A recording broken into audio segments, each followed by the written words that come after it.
देख भी चुके हैं। तो ये हो जाएगा v minus omega R, this is equal to 0। तो v का वैल्यू ओमेगा आर। अब जरा एक्सेलरेशन भी देखते हैं, समझना। ये रहा पॉइंट ए, इसका एक्सेलरेशन देख रहे हैं। सबसे पहले ट्रांसलेशन की वजह से centre of mass A acceleration से आगे जा रहा है, तो इसका एक्सेलरेशन ए हो गया। और फिर ये रोटेट भी कर रहा है, पूरा सिस्टम सेंटर ऑफ मास के अबाउट ओमेगा और अल्फा से रोटेट कर रहा है। तो अब रोटेशन की वजह से एक्सेलरेशन का दो कंपोनेंट, एक centripetal acceleration omega square R और एक ऐसे टेंजेंशियल एक्सेलरेशन इस तरफ अल्फा आर। ये हो गया। तो पॉइंट ए का, ये रहा पॉइंट ए, पॉइंट ए का जो नेट एक्सेलरेशन है इस तरफ ए माइनस अल्फा आर लिख लिए और इस तरफ ओमेगा स्क्वायर आर। ये रहा अपना सेंटर। अब हम लोग बोले थे कि कॉन्टैक्ट पॉइंट का जो एक्सेलरेशन है वो सरफेस के पैरेलल सेम होना चाहिए। ये रहा सरफेस, इसके अलोंग से मतलब है इस डायरेक्शन में ग्राउंड का तो एक्सेलरेशन 0 है, तो पॉइंट ए का भी एक्सेलरेशन 0 होना चाहिए इस डायरेक्शन में, parallel to the surface. Slipping के लिए ये वाला कंपोनेंट, जब दो सरफेस कांटेक्ट में है तो सरफेस के पैरेलल दोनों का जो वेलोसिटी है और सरफेस के पैरेलल जो एक्सेलरेशन है, तो एक्सेलरेशन सरफेस के पैरेलल सेम होना चाहिए। सरफेस के पैरेलल सेम है तो स्लिपिंग नहीं होगा, तो इससे मतलब नहीं है। ये जो a माइनस अल्फा आर है, दिस मस्ट बी 0। तो रिलेशन आ गया a equal to alpha R.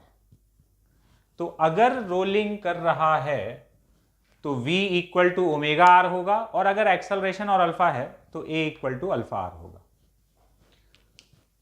तो मतलब रोलिंग कर रहा है। अब अगर रोलिंग कर रहा है तो ये दोनों कंडीशन सेटिस्फाइड होना चाहिए। a और अल्फा नहीं है तब तो उसका बात ही नहीं होगा, और अगर है तो इस तरीके से होना चाहिए, v equal to omega R and a equal to alpha R. एक क्वेश्चन देखते हैं।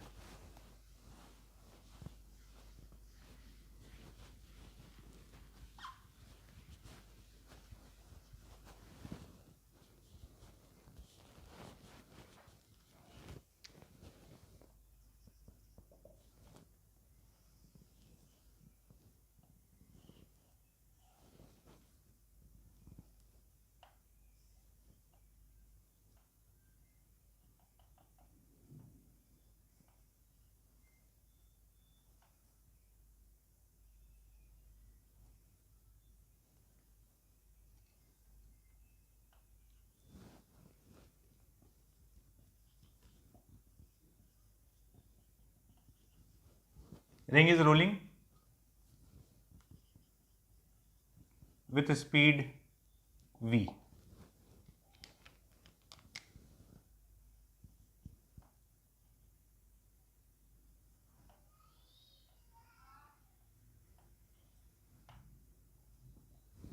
A, B, C, D, E. Find speed of points, speed and acceleration of points A, B, D and E.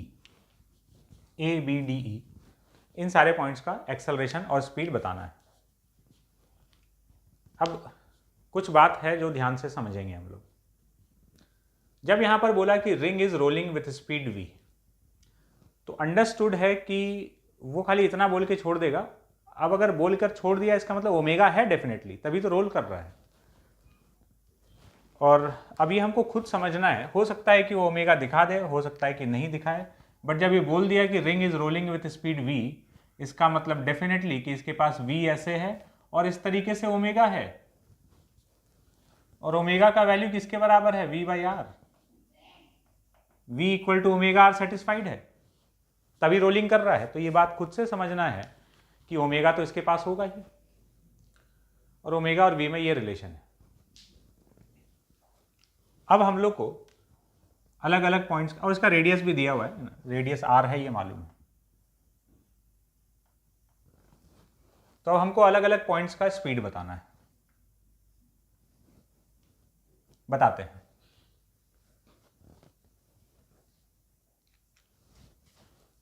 देखो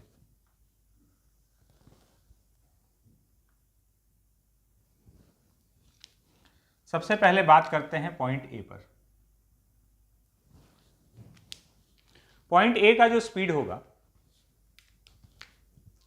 point A के पास एक तो translation की वजह से v आगे की तरफ,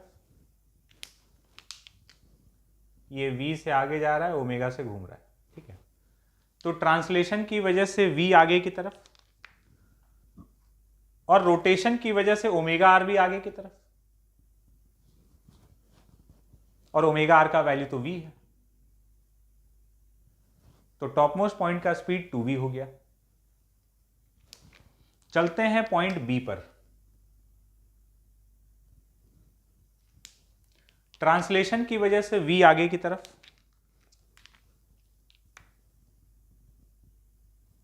और रोटेशन की वजह से ओमेगा आर नीचे की तरफ, और उसका वैल्यू v है।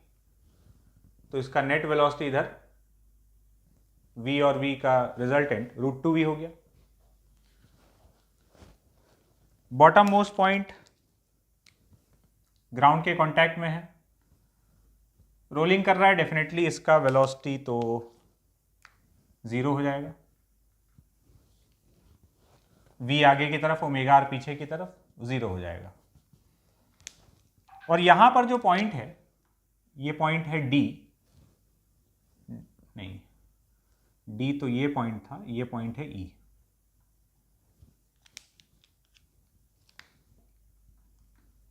c हम लोग सेंटर को बोले थे, ठीक है। पॉइंट e का वेलोसिटी ट्रांसलेशन की वजह से v आगे की तरफ, और रोटेशन की वजह से ओमेगा आर ऊपर की तरफ, जिसका की वैल्यू v के बराबर है। तो इसका वेलोसिटी भी √2v।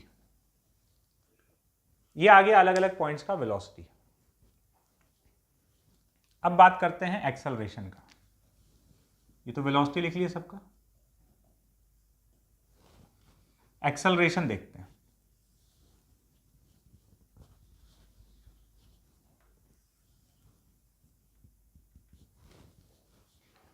एक्सेलरेशन लिखेंगे, ट्रांसलेशन की वजह से क्या है, एक एक करके देखते हैं। ट्रांसलेशन की वजह से तो जो सेंटर ऑफ मास के पास एक्सेलरेशन है वो इसके पास भी होगा। सेंटर ऑफ मास के पास कोई एक्सेलरेशन नहीं है, ए इसका 0 है, खाली वेलोसिटी दिखाया गया है। तो ट्रांसलेशन की वजह से 0, फिर रोटेशन की वजह से एक ओमेगा स्क्वायर आर और दूसरा अल्फा आर, तो अल्फा भी नहीं है। तो ट्रांसलेशन वाला 0, ए 0 है, और रोटेशन की वजह से ओमेगा स्क्वायर आर और अल्फा आर, तो अल्फा भी 0 है, तो ये भी नहीं होगा, ये भी नहीं होगा, खाली ये ओमेगा स्क्वायर आर सेंटर की तरफ। इस पॉइंट का एक्सेलरेशन ट्रांसलेशन की वजह से ए 0, अल्फा है नहीं, अल्फा आर 0, खाली ओमेगा स्क्वायर आर। इस पॉइंट का एक्सेलरेशन सेम वही, ए 0 अल्फा 0, तो खाली ओमेगा स्क्वायर आर। इसका ए 0 अल्फा 0, तो खाली ओमेगा स्क्वायर आर। तो इसके हर पॉइंट का acceleration toward centre omega square R के बराबर है। तो वेलोसिटी और एक्सेलरेशन लिखने का तरीका वही है जो हम लोग कंबाइंड ट्रांसलेशन रोटेशन में यूज कर रहे थे। ट्रांसलेशन की वजह से लिखो, रोटेशन की वजह से लिखो, और रिजल्ट को वेक्टोरियली कंबाइन कर दो। तो वही चीज हम लोग यहां पर यूज करके लिखे। तो इसका वेलोसिटी v दिया हुआ था, तो अब हमको हर एक पॉइंट का वेलोसिटी पता है। इसका 2v है, इसका √2v है, इसका 0 है, इसका √2v है। इन सब का एक्सेलरेशन ओमेगा स्क्वायर आर के बराबर है। तो ओमेगा का वैल्यू v बाई आर है, तो इसको रख दोगे तो ये V square by R, V square by R, V square by R, V square by R आ जाएगा।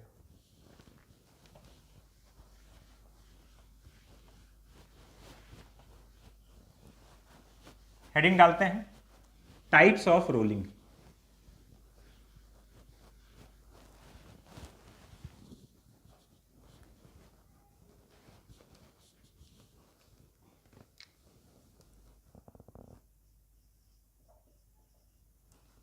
Types of rolling. रोलिंग दो प्रकार का होता है, एक होता है constant rolling and second is accelerated rolling. Constant rolling and accelerated rolling, अगर ऑब्जेक्ट v और ओमेगा कांस्टेंट है, टाइम के साथ चेंज नहीं हो रहा है, तो कांस्टेंट रोलिंग। और अगर v और ओमेगा टाइम के साथ चेंज कर रहा है, मतलब कि ऑब्जेक्ट के पास a भी है और अल्फा भी है, तो होगा एक्सेलरेटेड रोलिंग। एक एक करके देखते हैं दोनों को। सबसे पहले कांस्टेंट रोलिंग।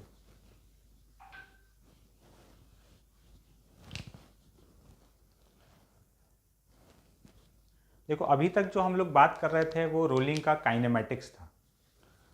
रोलिंग का काइनेमेटिक्स मतलब कि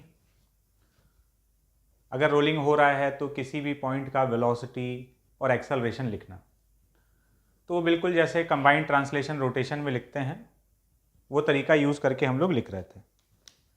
अब हम लोग डायनेमिक्स पर बात करने वाले हैं। जब हम लोग टाइप्स ऑफ रोलिंग देख रहे हैं तो इसमें हम लोग डायनेमिक्स में घुसेंगे। डायनेमिक्स मतलब रोलिंग अगर हो रहा है तो कौन सा फोर्स रिस्पॉन्सिबल है, क्या क्या फोर्सेस एक्ट कर रहा है, फोर्सेस का कैलकुलेशन। तो सबसे पहले हम लोग बात कर रहे हैं कांस्टेंट रोलिंग पर। मतलब ये ऑब्जेक्ट अगर रोल कर रहा है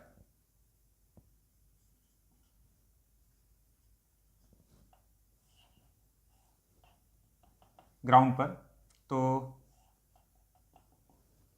एक तो v equal to omega R तो है, एंड v जो है वो कांस्टेंट है and omega is also constant. v और ओमेगा टाइम के साथ चेंज नहीं हो रहा है, मतलब a और अल्फा यहां पर नहीं है, तो इसको हम लोग बोलेंगे कांस्टेंट रोलिंग। तो ठीक है, अलग अलग पॉइंट का स्पीड वगैरह तो हम लोग लिख सकते हैं। अब बात करते हैं यहां पर फ्रिक्शन पर। कांस्टेंट रोलिंग जब भी हो रहा है तो कांस्टेंट रोलिंग में एक बात समझना, जब भी रोलिंग हो रहा है, रोलिंग का मतलब there is no slipping at contact points. अगर स्लिपिंग नहीं हो रहा है, हमसे कोई पूछे कि फ्रिक्शन कैसा है वहां पर, सबसे पहला बात, रोलिंग अगर नहीं हो रहा है तो स्लिपिंग नहीं हो रहा है तो या तो वहां पर स्टैटिक फ्रिक्शन होगा या फिर फ्रिक्शन होगा ही नहीं, या तो फ्रिक्शन लग ही नहीं रहा, फ्रिक्शन जीरो है, और अगर लग रहा है तो स्टैटिक फ्रिक्शन लग रहा है। काइनेटिक का तो कोई काम ही नहीं है क्योंकि स्लिपिंग नहीं है। कांस्टेंट रोलिंग के केस में कांटेक्ट पॉइंट पर फ्रिक्शन जीरो है। कांस्टेंट रोलिंग के लिए फ्रिक्शन का रिक्वायरमेंट नहीं है। फ्रिक्शन का रिक्वायरमेंट कब होता है? जब या तो स्लिपिंग होता है या स्लिपिंग का टेंडेंसी होता है। यहां पर ऑलरेडी ये जो कांटेक्ट पॉइंट है इसका वेलोसिटी तो जीरो है, v आगे की तरफ, ओमेगा आर पीछे की तरफ, नेट वेलोसिटी जीरो है, तो इसका वेलोसिटी जीरो, स्लिपिंग हो नहीं रहा और ना स्लिपिंग का यहां पर टेंडेंसी है, तो कांस्टेंट रोलिंग में फ्रिक्शन का जरूरत है ही नहीं। इसको ऐसे भी समझ सकते हो कि भाई ये वाला जो पॉइंट है इसका वेलोसिटी जीरो है, समझना, let's call it A. Point A का वेलोसिटी जीरो है। फ्रिक्शन देखना है तो फ्रिक्शन हटा कर देखते हैं। हम बोल तो दिए फ्रिक्शन जीरो है, लेकिन एक बार फ्रिक्शन देखना है तो फ्रिक्शन हटा कर देखते हैं, फिर समझ में आ जाएगा कि फ्रिक्शन किधर आएगा या आएगा कि नहीं आएगा। अब इसका वेलोसिटी जीरो कैसे हुआ? पॉइंट ए का वेलोसिटी हम लोग लिखे v माइनस ओमेगा आर। ध्यान से सुनना जो बात बोल रहे हैं, v माइनस ओमेगा आर। हम दो तरीके से तुमको यहां जस्टिफाई करने वाले हैं कि why friction is zero and friction is not required for constant rolling. क्योंकि v और ओमेगा आर बराबर है तो ये जीरो हो गया। अब एक बार मान लिया कि फ्रिक्शन नहीं है, हटा दिया, अभी तो इस पॉइंट का वेलोसिटी जीरो है, आगे जो ग्राउंड के कांटेक्ट में पॉइंट होगा क्या उसके पास वेलोसिटी आना चाह रहा है? ये वाला चीज अगर v minus omega R zero के बराबर नहीं हुआ तो कांटेक्ट पॉइंट के पास वेलोसिटी आना चाहेगा। तो सवाल यह है कि क्या यहां पर v अपना वैल्यू को चेंज करना चाह रहा है? नहीं, यहां तो v कांस्टेंट है, कोई फोर्स ही नहीं है जो v को चेंज करे। v को चेंज करने के लिए एक्सेलरेशन चाहिए। यहां कोई भी फ्रिक्शन देखना है तो फ्रिक्शन हटाकर देख रहे हैं, तो फ्रिक्शन के अलावा कोई है यहां पर जो v को चेंज कर सके? नहीं।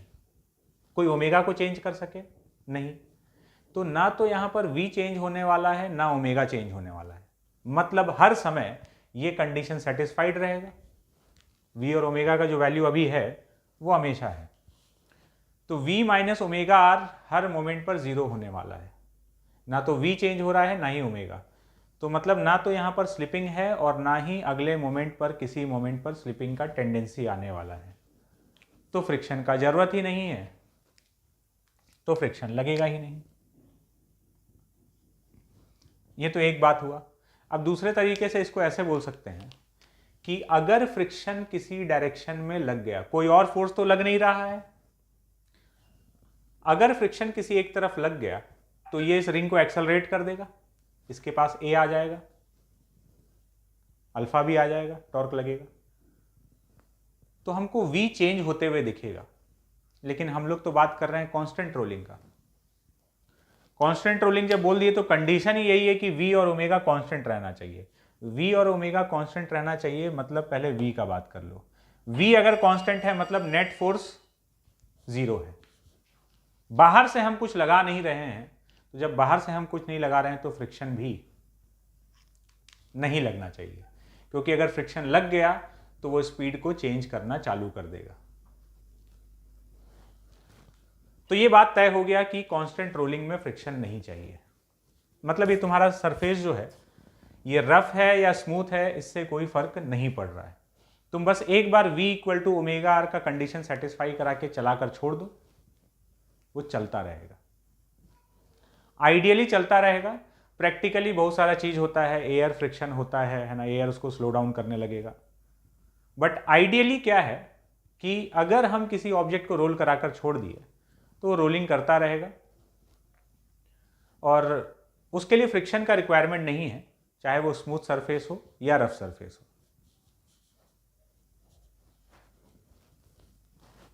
तो इसका स्पीड और ओमेगा कांस्टेंट रहेगा, इसलिए फ्रिक्शन नहीं आना है। लेकिन एक्सेलरेटेड रोलिंग में क्या फ्रिक्शन आएगा, और आएगा तो कैसे आएगा, समझते हैं। तो अब हम लोग बात करते हैं एक्सेलरेटेड रोलिंग पर।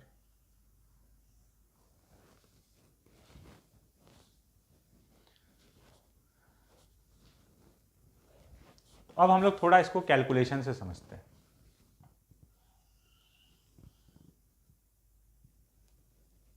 और यहां से कंक्लूड करेंगे कि फ्रिक्शन चाहिए कि नहीं चाहिए।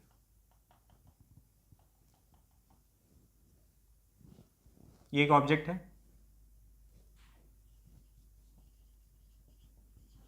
रफ सरफेस पर रखा हुआ है, सेंटर से x डिस्टेंस ऊपर एक फोर्स लगा दिए F, इसका मास m है और इसका मोमेंट ऑफ इनर्शिया I है। इस I को हम ईटा mr² रख सकते हैं, where eta is a numerical value, एक न्यूमेरिकल कांस्टेंट है। देखो कोई सा भी सर्कुलर ऑब्जेक्ट है, चाहे रिंग है, डिस्क है, स्फीयर है, सिलेंडर है, सबका moment of inertia some constant times mr² ही तो है। रिंग अगर है तो 1 इंटू mr², डिस्क अगर है, इस एक्सिस के अबाउट बात कर रहे हैं, ये सेंटर वाले एक्सिस के अबाउट, इसके अबाउट मोमेंट ऑफ इनर्शिया दिया हुआ है। तो रिंग अगर है तो mr², डिस्क है तो 1/2 mr², हॉलो स्फीयर है तो 2/3 mr², सॉलिड स्फीयर है तो 2/5 mr², हॉलो सिलेंडर है तो 1 × mr², सॉलिड सिलेंडर है तो 1/2 mr²। तो बस ये mr² वही रहेगा, ये ईटा अलग अलग ऑब्जेक्ट के लिए वेरी कर सकता है। तो ये हम लोग लिख दिए मोमेंट ऑफ इनर्शिया। अब देखते हैं कि इस पर ऐसे फोर्स लगा रहे हैं, तो ये ऐसे रोल करते हुए आगे जा रहा है, एक्सेलरेटेड रोलिंग हो रहा है। फ्रिक्शन किधर लगेगा?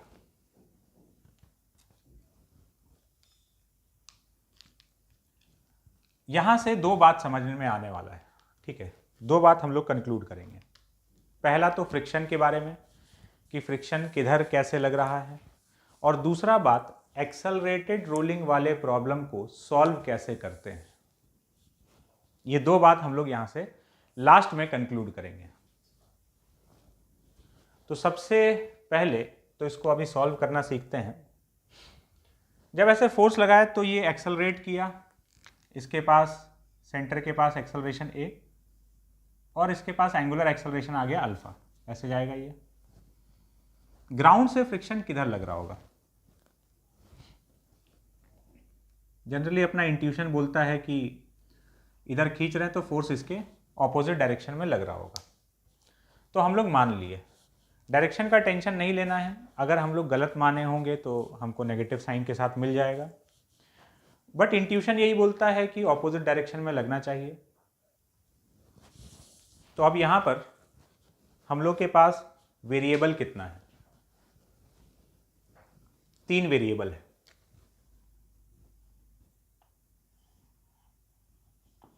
ए, अल्फा और ये फ्रिक्शन एफ। ये एफ हमको दिया हुआ, ये कितने डिस्टेंस पे लग रहा है फोर्स ये मालूम है। ए, अल्फा और फ्रिक्शन। जब भी एक्सेलरेटेड रोलिंग वाला सिचुएशन आएगा, ठीक है, जब भी एक्सेलरेटेड रोलिंग वाला सिचुएशन आएगा हमेशा 3 टाइप का इक्वेशन लिखना है। ये 3 टाइप का इक्वेशन वही 3 टाइप है जो पुली ब्लॉक सिस्टम में लिखा करते थे। कौन कौन सा? F = ma, torque = I alpha and no slipping constraint. जब भी एक्सेलरेटेड रोलिंग का सिचुएशन है, ए, अल्फा, फ्रिक्शन वगैरह कुछ पूछ लिया है, तो ये 3 टाइप का इक्वेशन हम लोग लिखेंगे। F = ma, torque = I alpha and no slipping constraint. लिखते हैं और देखते हैं। सबसे पहले इस पर हम F = ma लिख दिए, तो F - F = ma।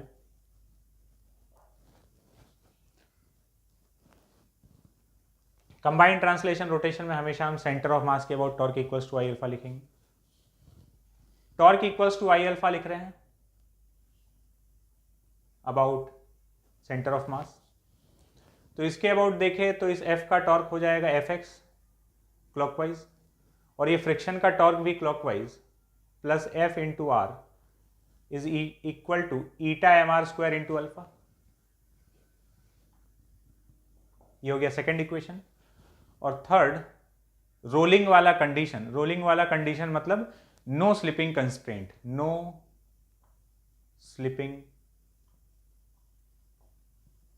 कंस्ट्रेंट। तो यहां बॉटम मोस्ट पॉइंट का जो कॉन्टैक्ट पॉइंट का वेलोसिटी और कॉन्टैक्ट पॉइंट का एक्सेलरेशन सरफेस के पैरेलल सेम होना चाहिए। तो यहां तो एक्सेलरेशन का बात है, इसका एक्सेलरेशन ट्रांसलेशन की वजह से ए आगे की तरफ और रोटेशन की वजह से अल्फा आर पीछे की तरफ। तो अपने इस ऑब्जेक्ट का इस पॉइंट का acceleration a - alpha R and this is equal to 0। ये हो गया इक्वेशन नंबर 3। तो अब 3 इक्वेशन, 3 वेरिएबल ए, अल्फा और फ्रिक्शन जो भी चाहिए वो कैलकुलेट कर सकते हैं। तो पहला बात हम लोग सीख गए क्या, कि जब भी एक्सेलरेटेड रोलिंग वाला सिचुएशन है, कुछ भी कैलकुलेट करना है, तो ये 3 टाइप का इक्वेशन है मेरे पास। F = ma, torque = I alpha and no slipping constraint. बिल्कुल वैसा ही जैसा कि पुली ब्लॉक सिस्टम में होता था। अब हम लोग दूसरे बात को समझते हैं कि फ्रिक्शन जिधर माने हैं उधर ही लग रहा है क्या। तो चेक करके देखते हैं। तो हम फ्रिक्शन का वैल्यू कैलकुलेट कर लेते हैं। फ्रॉम 2,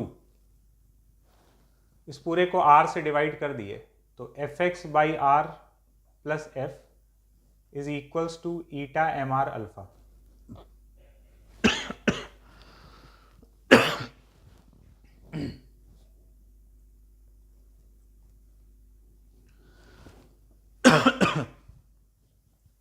और यहां से इस वाले इक्वेशन से f का वैल्यू कितना हो जाएगा, या ये वाला इक्वेशन दे रहा है अपने को f minus F equals to M A. इन दोनों इक्वेशन को ऐड कर देते हैं।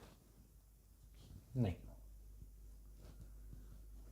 ऐड नहीं करते, हम लोग को फ्रिक्शन का वैल्यू चाहिए। तो यहां से हम कैपिटल F का वैल्यू देखें तो कितना आ गया, एम ए प्लस एफ। ये कैपिटल F का वैल्यू हम इसमें डाल रहे हैं, M A plus F into X by R plus F is equal to eta M R alpha. ये जो आर अल्फा है इसका वैल्यू ए के बराबर है, तो इसको रख दिए ए।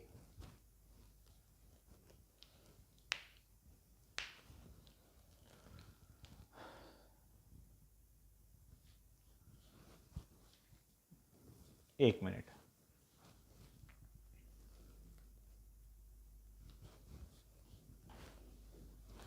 ए भी तो अपना यहां पे अननोन है, तो फ्रिक्शन निकालने के लिए पहले हम लोग ए को निकाल लेते हैं। ठीक है,